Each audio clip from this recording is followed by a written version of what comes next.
A report by the Brazilian Senate Committee investigating the government's handling of the COVID-19 pandemic was presented this Wednesday. The committee recommends that President Jair Bolsonaro be charged with 9 crimes, including crimes against humanity. Our correspondent Brian Mier brings us the details.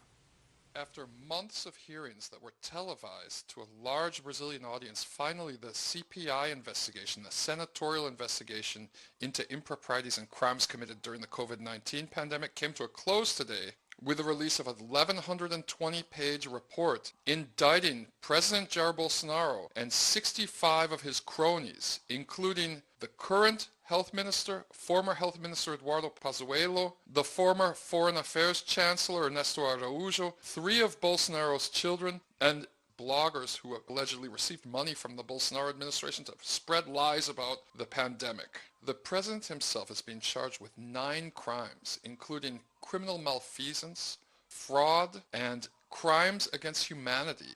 This was swapped out at the last minute in exchange for the original genocide and homicide charges due to semantic issues. But the crime against humanity that Bolsonaro is being accused of committing is extermination of the population.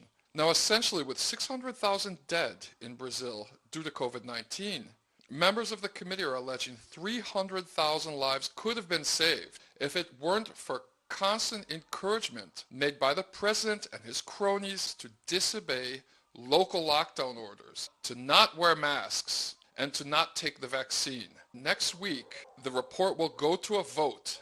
The 11 members of the Senate committee that were investigating COVID-19 will vote on it. Of those 11, 7 members are either opposition or independents, and the prediction is that they will all vote to ratify the report. At that moment, the report will go to the state public prosecutors' offices, the National Attorney General's office, and the National Public Prosecutors to deal with the hundreds of different criminal charges being waged against far-right President Bolsonaro and his cronies.